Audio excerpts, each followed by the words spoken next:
दोस्तों, हम सब जानते हैं कि नासा स्पेस एक्सप्लोर करता था, लेकिन बहुत कम लोग जानते हैं कि नासा ने अपनी शुरुआत रिसर्च स्पेस से नहीं बल्कि ओशियन से की थी। पर सबसे बड़ा सवाल ये है कि नासा ने अचानक से ओशियन एक्सप्लोर करना क्यों बंद कर दिया। आखिर पानी के नीचे ऐसा क्या मिला जो हमें कभी नहीं बताया गया। 1960 के एंड और 1970s तक नासा एक हिडन प्रोग्राम चला रहा था, जिसमें साइंटिस्ट डीप ओशियन की फ्लोर मैपिंग कर रहे थे।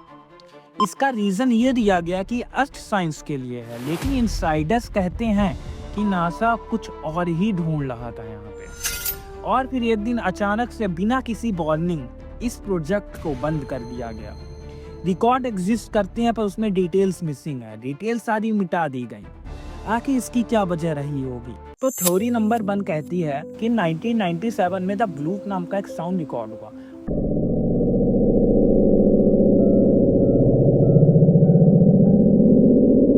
और ये साउंड इतना ज्यादा मैसिव था कि ये पूरे पैसिफिक ओशियन में रिकॉर्ड हुआ था। साइंटिस्ट के हिसाब से किसी लिविंग क्रिएचर का साउंड था, पर कहीं ना कहीं नासा ने ऐसे साउंड्स पहले भी रिकॉर्ड किए थे अपने रिसर्च के दौरान। और इसके अलावा जिससे उन्हें एहसास हुआ कि हमारे समुद्र में किसी और का भी घर है और उनका साइज इंसानी इमेजिनेशन के बाहर है। वहीं पे तो theory number 2, the forbidden depth. तो ओशियन का 80% हिस्सा हमने कभी एक्सप्लोर ही नहीं किया, और जितना हम नीचे जाते हैं लाइट खत्म हो जाती है, प्रेशर बढ़ जाता है और हवा के बाद एक और नई दुनिया आती है। कुछ नासा के एक्स पीपल कहते हैं कि हमारी सबमरीन्स ने ओशियन के डेप्थ में एक अननोन मूविंग ऑब्जेक्ट को डिटेक्ट किया था। ऐसा ऑब्जेक्ट जो टेक्नोलॉजी पे नहीं बल्कि इंट्यूशन पे मूव कर रहा था, जैसे उन्हें पता था कि उन्हें ऑब्जर्व किया जा रहा है।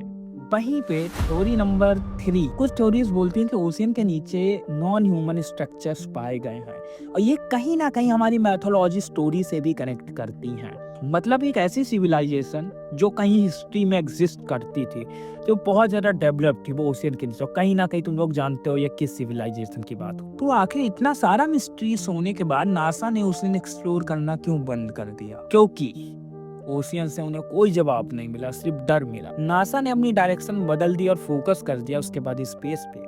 और उसके बाद नासा ने ये एक ऑफिशियल बयान दिया कि ओशियन एक्सप्लोर करना उनका काम नहीं था। लेकिन लोग पूछते कि अगर ओशियन में कोई भी खतरनाक चीज नहीं थी तो इतना रिसर्च हम लोगों से क्यों छुपाया गया। हो सकता है नासा ने ओशियन एक्सप्लोर करना इसलिए बंद कर दिया हो क्योंकि पानी के नीचे कुछ ऐसा था जिसे छेड़ना इंसानों की बस की बात नहीं थी। दोस्तों, तो आप क्या सोचते हो कि नासा ने क्यों ओशियन एक्सप्लोर करना बंद कर दिया? आखिर उनको क्या ओशियन के नीचे ऐसा मिला था, या क्या ऐसी चीज थी जिसके बाद वो इतना डर गए कि उन्होंने आज तक कभी ओशियन को एक्सप्लोर करना नहीं चाहा?